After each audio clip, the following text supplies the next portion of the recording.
in my journey with fountain pens, I keep striving to find something with a finer nib, a more flexible nib. And in that journey, I found this. So this is the Platinum 3776, a pen made in Japan and hand tested before it leaves the factory. It's not cheap, but it isn't super premium either. And it comes with an ultra extra fine nib. And today we're going to look at what that means. Does that mean it blocks loads? Does that mean it's too scratchy? Does that affect the ink flow? And is it really that fine? Well, let's find out. So to find out, we are going to compare it to a few different pens at different price points, as well as compare it to some fine liners, because the fine liners, we really know exactly how fine they are. So at the different price points, what we've got is our bog standard Lamy Safari with a medium nib. We've got a fine nibbed Diamond 380, got our 3776, and then at the upper end, we've got a Namiki pen with a medium nib as well. And obviously the medium nibs aren't going to be as fine as this, but we'll be able to see the difference in flexibility. For example, in the cheaper nibs versus a gold nib compared to an ultra extra fine, fairly expensive pen. And with that, let's just dive in. Let's have a look at how this pen works, and then we can compare it properly. So when I get my pen out, the first thing I want to know is basically how does it feel? And it feels great. This is a medium weight pen. It's got I think it's an acrylic, it's certainly a plastic outer, but it has a good weight and it feels well made, as it should at this price point. It's got a good size to fit in my hand. I've got quite a chunky hand, but it fits neatly in there. And then we just want to get to scribbling really. And what you'll hear is it does have a good bit of feedback. So for me, that's a good thing. So you can hear, as I press more and less, you can hear the different amount of scratching. So you can feel that. It's like sketching with a pencil where you can actually feel it across the surface. And I like that. It's something to note because some people want a super smooth pen, particularly if you're a calligrapher or you're handwriting. I've noticed people with those skills typically, not always, but typically seem to want less feedback. Whereas sketchers, we want to know what we're doing. We want to feel what's going on so we can just go quickly and we have all of our senses working to create our little scenes. So this pen has a lovely bit of feedback, which for me is a positive. You can also see as I sketch really quickly and just doing little abstract shapes really, all of these lines are continuous. So it's got a really good ink flow. Despite the feedback, despite the really fine nib, well, you know what, we're getting good flow. This line hasn't broken anywhere on the page. So that's a tick number 2. We want a pen which just flows, which doesn't break up unexpectedly and sort of ruin potentially the composition of our sketch. And the next bit to test is how fine is it and how flexible. So here is where we're going to start comparing. So if I put my 3776 here, and let's just do some simple tests. So if we just do some really fine lines, like so, and then flip it over, and we could do even finer lines in theory, and yep, so flipping it over is certainly finer. Then what about if we press really hard?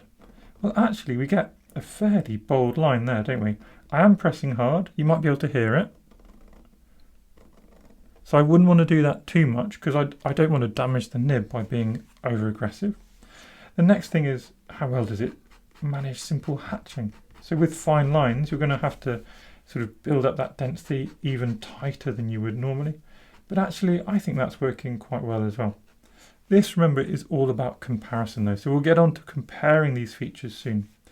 Next, instead of just doing a simple fine and a simple bold, what happens if we try and vary it as we go?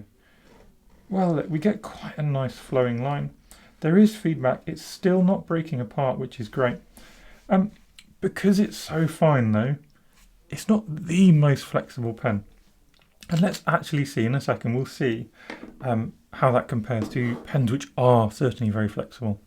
What I want to do first though, is just compare this. This is a 0.03 fine liner, which is the most thin, easily available fine liner.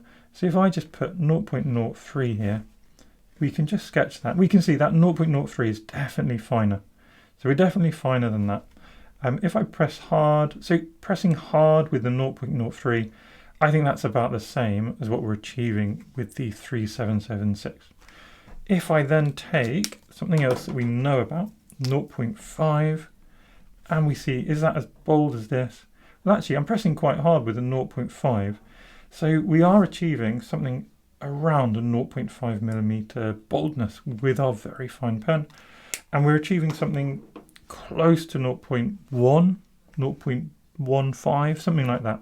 And that does align actually with what they say. There's people who do comparisons of all these nibs, and they do say it comes out about a 0.1 to 0.2.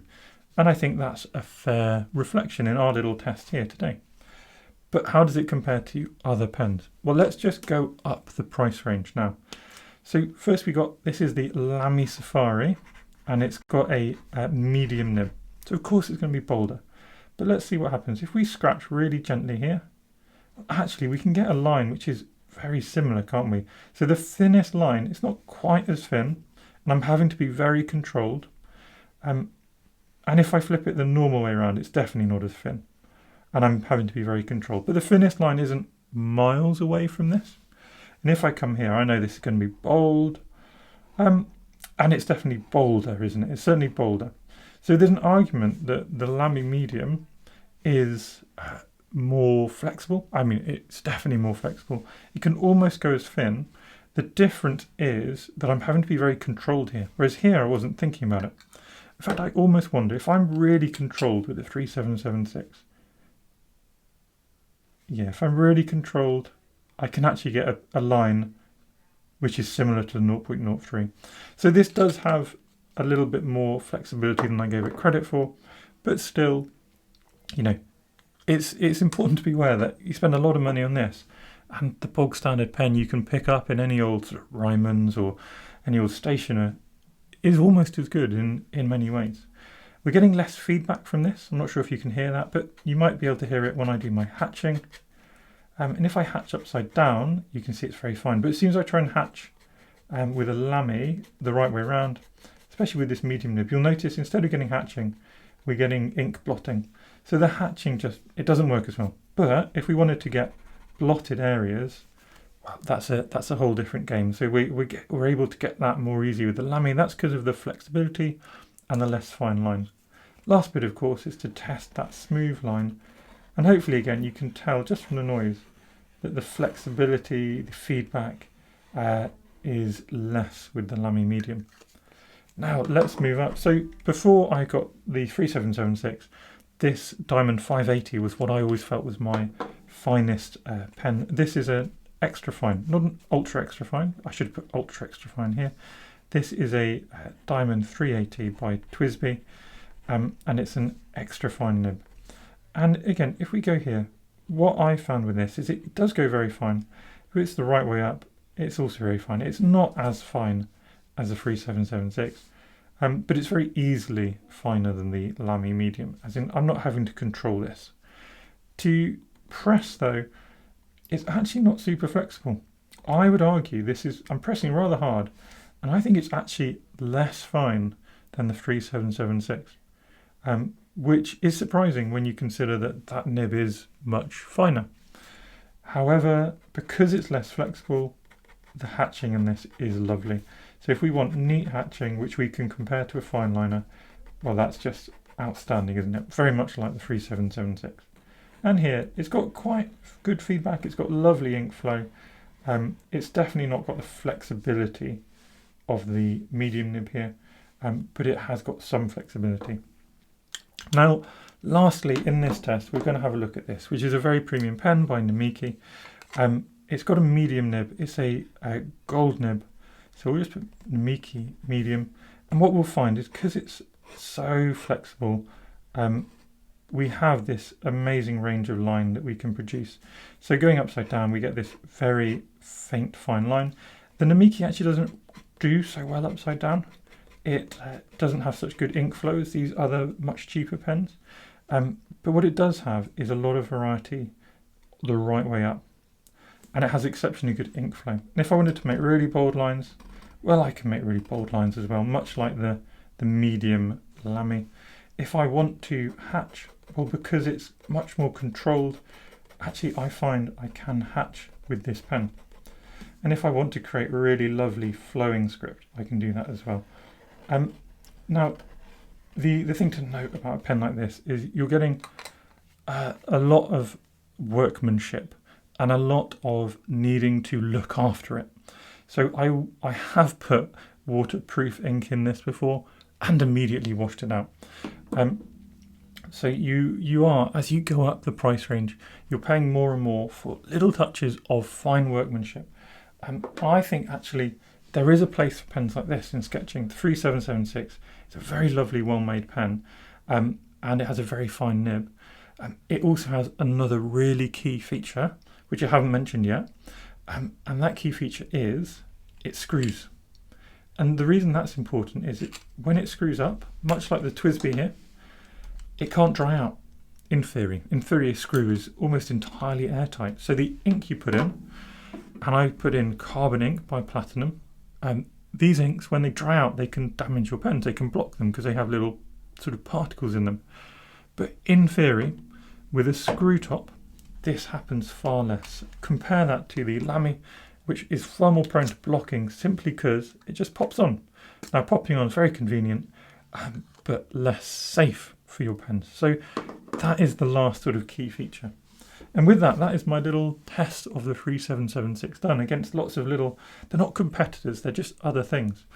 And the message I would give you about fountain pens is, get the one that you can actually afford, because the cheap ones, you can get Platinum Preppies, are brilliant. They cost £3 or £4. The cheap ones can work great.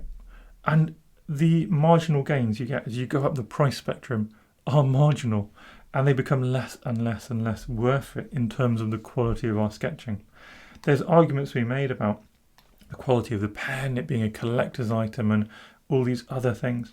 But in terms of the quality of the actual sketching you can produce, this is great. I love it because it is much finer and much easier to make a fine line. I don't have to think about it to get a really fine line sketch. But if I was less lazy, I could even use my Lamy medium to create those really fine lines.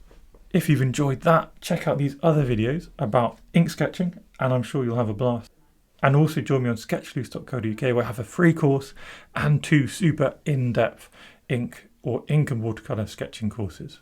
So thank you everyone for watching my little sketching videos. If you enjoy my content, please do subscribe to my channel because it makes me really, really happy. Thanks again.